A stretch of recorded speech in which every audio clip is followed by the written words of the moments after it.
Shalom sahabat khotbah populer. Yesus yang populer harus dikhotbahkan. Ada penglihatan seorang hamba Tuhan, Kakak Rara Siahaan, menyampaikan dua penglihatan yang menurut saya ini perlu diwaspadai. Dan kita akan bahas lebih dalam supaya orang-orang Kristen lebih antisipasi terkait dengan kehidupannya di dunia ini. Kita dengarkan dulu supaya lebih jelas. Shalom saudara, hati-hati di penghujung 2023 ini ada dua penglihatan yang saudara harus waspadai. Yang pertama, ada pedang yang besar yang turun dan itu memisahkan antara gandum dan ilalang. Hati-hati, 2024 adalah tahun pemisahan gandum dan ilalang, tahun pemisahan antara kambing dan domba, juga tahun pemisahan antara gereja yang duniawi dan gereja yang benar-benar sesuai panggilan Tuhan. Segala sesuatu akan ditimbang dan jangan sampai bobotmu menjadi ringan dan kau terhempaskan. Tapi biar kau menjadi golongan, menjadi bagian orang-orang yang terlawat dan menjadi revivalist, menjadi penuai akhir zaman. Oleh karena itu bersiap, karena semua gandum dan ilalang akan dipisahkan, kambing dan domba akan dipisahkan. Tuhan akan menampi, Tuhan akan memilih mempelainya, pasukan-pasukan akhir zaman.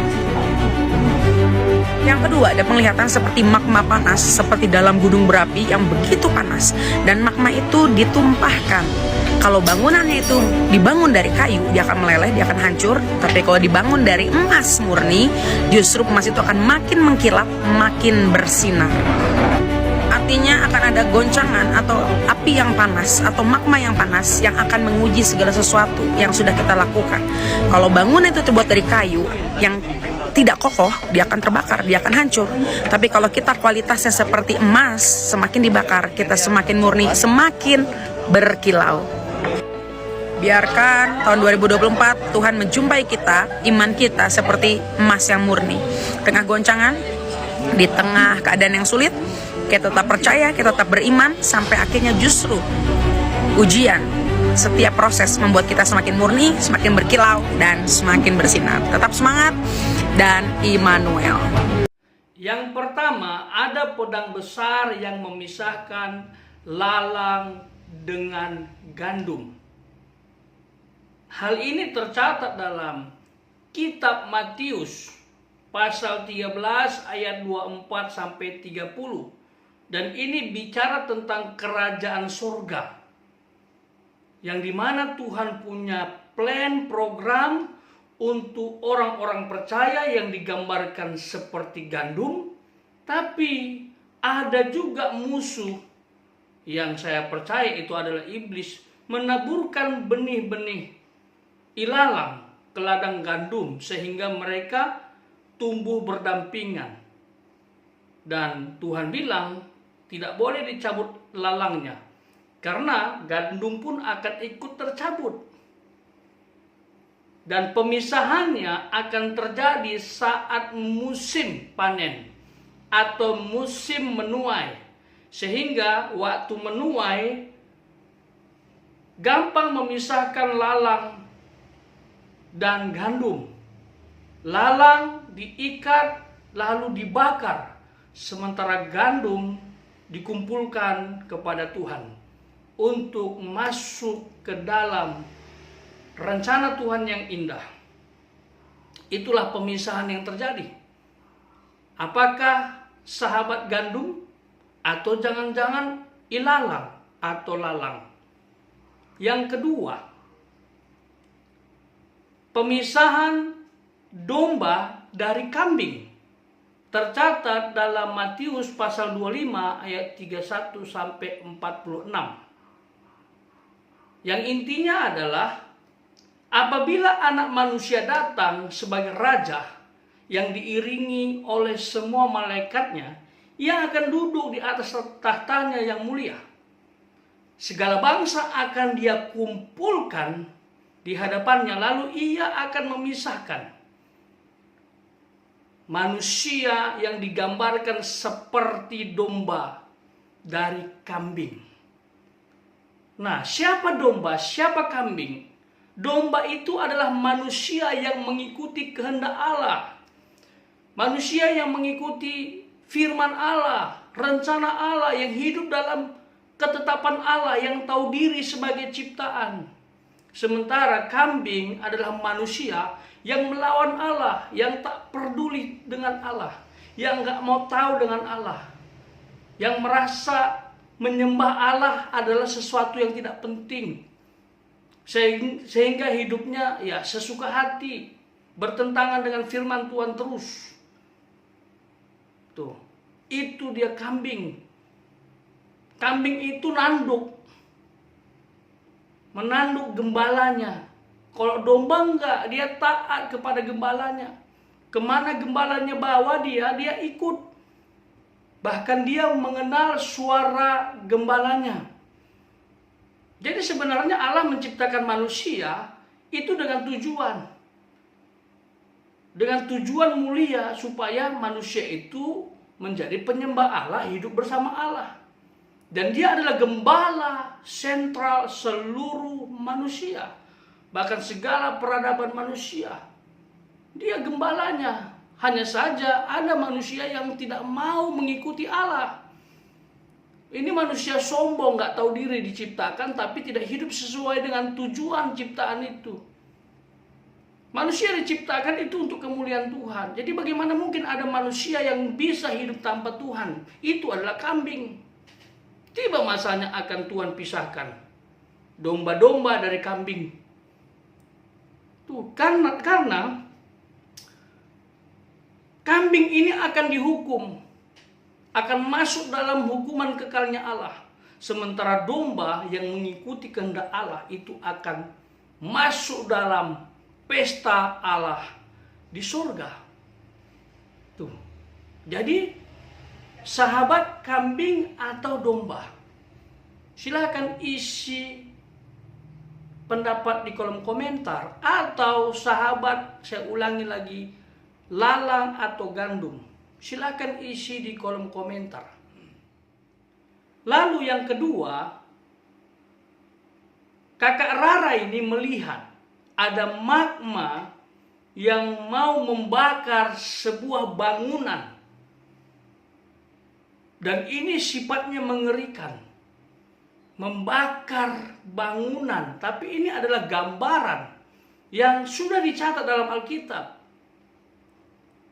Tercatat dalam 1 Korintus pasal 3 ayat 11-15. Yang berbunyi, karena tidak ada seorang pun yang dapat meletakkan dasar lain daripada dasar yang telah diletakkan, yaitu Yesus Kristus. Entahkah orang membangun di atas dasar ini dengan emas, perak, batu permata, kayu, rumput kering, atau jerami. Sekali kelak pekerjaan masing-masing orang akan nampak, karena hari Tuhan akan menyatakannya. Sebab ia akan nampak dengan api, dan bagaimana pekerjaan masing-masing orang akan diuji oleh api itu. Jika pekerjaan yang dibangun seseorang tahan uji, ia akan mendapat upah. Jika pekerjaan terbakar, ia akan menderita kerugian. Tetapi ia sendiri akan diselamatkan, tetapi seperti dari dalam api. Ini bicara tentang pengujian. Ada magma yang membakar bangunan. Dan dasarnya harus Kristus. Kalau bukan Kristus dasar kehidupan manusia, ayat ini tidak cocok. Dan ini bicara tentang penilaian pengukur Tuhan di muka bumi. Jadi kita menjadi orang percaya bukan sekedar menjadi orang percaya, ya minggu ke gereja, lalu kalau ada pelayanan ya pelayanan, bukan sekedar itu. Banyak hal yang harus kita pikirkan. Karena kehidupan kita ini, perbuatan kita ini, apa yang kita lakukan di muka bumi, itu berdampak kepada kekekalan. Ada kaitannya dengan kekekalan. Ini dia. Jadi perbuatan kita harus dibangun di atas dasar Kristus, lalu harus menggunakan bahan-bahan yang berkualitas tinggi. Jangan sampai kayu, jangan sampai rumput kering atau jerami, tapi harus dengan emas. Harus dengan emas. Ciri-ciri orang melakukan segala sesuatu yang dibangun dengan kualitas emas adalah dia pasti melihat atau menjaga perbuatannya. Misalnya, satu, waktu dia melakukan perbuatan apapun itu, atau mungkin kasih contoh bakti sosial begitu, harus yang pertama didasari dengan kasih. Karena ada kegerakan kasih yang melimpah sehingga kita harus membantu orang itu. Berarti Tuhan sedang bekerja. Itu. Bukan karena pencitraan, apalagi karena mau pemilu kan. Supaya dipilih orang, pura-pura baik lah. Tapi sebenarnya karakter kita nggak baik. Bantu orang, lalu bilang pilih nomor sekian ya gitu. Itu masalah besar. Jadi kalau mau buat sesuatu, perbuatan baik, pastikan dasarnya kasih. Kasih yang berkualitas tinggi, bersifat agape. Lalu yang kedua, kalau bantu orang, pastikan kualitasnya terbaik, tinggi, mutunya luar biasa. Itu. Kalau bisa kasih banyak, kenapa sedikit? Kalau bisa kasih bagus, kenapa jelek? Yang ketiga adalah metodenya benar. Kita bantu orang berbuat baik, tapi hasil dari kerja keras, keringat, bukan hasil dari judi atau mencuri.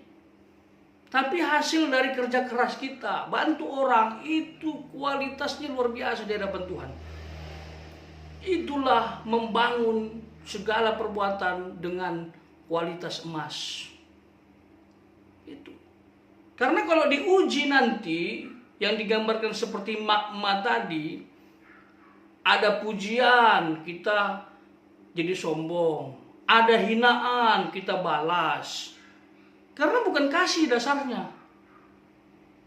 Karena tidak memberi yang terbaik. Karena bukan hasil kerja keras kita, makanya sering orang terpancing. Aku mau bantu kamu, tapi kamu gak mau terima. Dasar orang miskin sombong, itu sering terjadi kan. Ditolong kok gak mau. Orang miskin kok menolak bantuan. Udah miskin hidup lagi ya, itu sering diungkapkan orang. Orang yang mau membantu tapi dengan dasar yang salah. Harusnya kalau ada yang kita bantu dia tidak mau dibantu, ya sudah, tinggalkan, cari yang lain. Belum lagi nanti dicaci maki, dianiaya karena berbuat baik. Itu sering terjadi dalam kekristenan. Apa yang kita harus lakukan? Kalau dasarnya kasih atau karena Kristus, pasti kita akan melihat Tuhan saja. Dengar baik-baik. Kasih yang berkualitas tinggi adalah kasih yang siap tersakiti saat memberi. Bukan kasih yang memberi tapi berharap balasan. Jadi ujian kita hadapi di muka bumi ini, ujian dalam bentuk apapun, kita harus siap. Makanya imannya dikuatkan, pengharapannya diperbaiki, hubungan dengan Tuhan ditingkatkan, supaya tatkala ujian itu datang, yang digambarkan seperti magma, kita siap tetap mempertahankan dengan kualitas emas yang kalau dibakar semakin murni dalam Tuhan. Itu dia.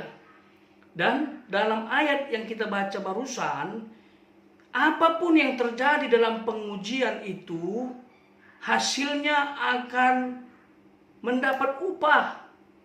Tapi kalau dia nggak tahan uji, dia akan mengalami kerugian. Dan ini berkaitan dengan pengadilan tahta Kristus. Kita hadapi segala sesuatu yang bersifat tantangan, yang bersifat menjatuhkan di muka bumi. Tapi nanti pengadilannya di pengadilan tahta Kristus. Dan kita sudah ada di penghujung. Tinggal Tuhan datang, rapture, menjemput orang percaya. Yang mati dalam Tuhan akan dibangkitkan, yang hidup dalam Tuhan akan diubahkan dengan tubuh kemuliaan, lalu menyongsong Allah di awan-awan. Dan kita semua akan masuk dalam bema pengadilan tahta Kristus. Disitulah akan terjadi penilaian ujian yang kita lakukan, kita alami di muka bumi. Dan upah yang dimaksud di sini adalah upah secara spiritual, yaitu 5 mahkota. Apakah sahabat tidak rindu mendapatkan 5 mahkota saat masuk dalam pengadilan tahta Kristus? Pengadilan khusus untuk orang percaya. Pengadilan khusus untuk mempelai wanitanya Tuhan. Dia adalah mempelai prianya. Kita akan masuk dalam pesta pernikahan anak domba Allah. Ya di situ pengadilan tahta Kristus. 5 mahkota tersebut akan saya bacakan. Yang pertama adalah mahkota abadi.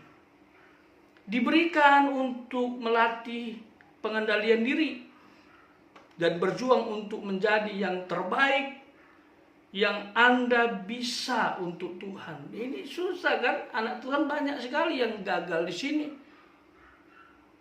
Mudah kali marah kan gitu. Ya kita manusia kan? Makanya kita berjuang tuh untuk pengendalian diri. Dihina orang bagaimana? Mau balas? Dicaci orang mau balas? Atau justru mengampuni? Kalau bisa mengampuni, memaafkan, kita akan mendapatkan mahkota abadi. Yang kedua, mahkota kemegahan diberikan untuk memenangkan orang lain bagi Kristus. Ini penginjilan, makanya penginjilan, beritakan firman kepada keluargamu, temanmu, atau siapapun, rekan kerjamu, dimanapun, kepada siapapun, dalam situasi apapun, beritakan firman. Kerukson tolowon, teriakan firman itu melalui media setiap waktu. Dan malaikat bersukacita atas jiwa-jiwa yang kita menangkan. Pokoknya injili saja, injili yang memenangkan jiwa adalah Tuhan. Bukan urusan kita untuk memenangkan jiwa. Urusan kita adalah memberitakan Injil. Dan malaikat bersukacita atas jiwa-jiwa yang kita menangkan. Pokoknya injili saja, injili yang memenangkan jiwa adalah Tuhan. Bukan urusan kita untuk memenangkan jiwa. Urusan kita adalah memberitakan Injil. Yang ketiga adalah mahkota kebenaran.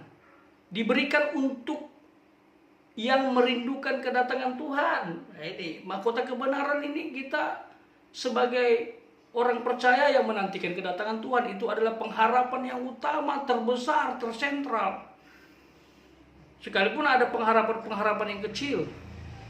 Aku ingin punya rumah yang nanti saya mau persembahkan untuk pelayanan, itu juga bisa pengharapan. Tapi pengharapan tertinggi kita menantikan kedatangan Tuhan. Kalau kita setia sampai akhir, kita akan mendapatkan mahkota kebenaran. Rindukan kedatangan Tuhan dengan hubungan yang intim dengan Dia. Lalu yang keempat, mahkota kehidupan diberikan untuk bertahan dalam pencobaan. Nah itu tadi magma tadi yang membakar bangunan. Kita adalah bangunan Kristus, pondasinya Kristus. Tiang-tiang bangunannya, dinding-dindingnya kita bangun atas dasar apa? Emaskah atau jerami? Tapi orang yang tahan dalam pencobaan, dia akan mendapatkan mahkota kehidupan. Dunia ini tempat cobaan semua. Yang sifatnya membuat kita jauh dari Tuhan, nggak mengandalkan Tuhan lagi, bahkan ada orang yang nggak percaya Tuhan, menghujat Tuhan itu masalah besar. Jadi harus kita latih diri untuk bertahan dalam pencobaan. Kalau nggak ada uang, jangan langsung menggerutu. Harus berdoa, bergumul, Tuhan pasti cukupkan. Percaya nggak? Tuhan cukupkan. Nah, kalau itu terus terjadi, kita alami, tahan dalam pencobaan, ada mahkota kehidupan yang kita terima. Yang kelima, mahkota kemuliaan. Diberikan untuk orang yang rajin dan setia mengembalakan kambing domba gereja. Ini mahkota kemuliaan. Banyak yang bilang ini khusus untuk gembala-gembala sidang yang punya jemaat atau jemaat Tuhan yang digembalakan. Tapi menurut saya bukan itu saja maknanya. Tapi bisa juga kepada keluarga-keluarga yang bisa mengembalakan keluarganya. Jadi kepala-kepala rumah tangga saya tantang. Mari gembalakan keluargamu, gembalakan istrimu, gembalakan anak-anakmu. Bukankah pelayanan yang paling mendasar itu dimulai dari keluarga? Kalau Anda tidak bisa mengembalakan keluarga, bagaimana dengan mengembalakan orang lain? Jangan anggap remeh penglihatan ini. Jadikan sebagai motivasi untuk membangun kehidupan dalam Tuhan. Supaya kita bersiap-siap. Tatkala Tuhan datang, kita bersama Tuhan selamanya. Dan saya berdoa buat kita semua supaya diberikan kekuatan oleh Tuhan dapat menjadi gereja, jemaat Tuhan yang mengharumkan nama Tuhan Yesus sendiri. Bukan untuk kemuliaan pribadi, tapi untuk kemuliaan Tuhan. Dan ditutup bungkus dengan kuasa darah Yesus agar setan tidak dapat menghancurkan iman kita jauh dari Tuhan. Tapi kita semakin dekat dengan Tuhan dan mempermuliakan Tuhan. Tuhan Yesus memberkati.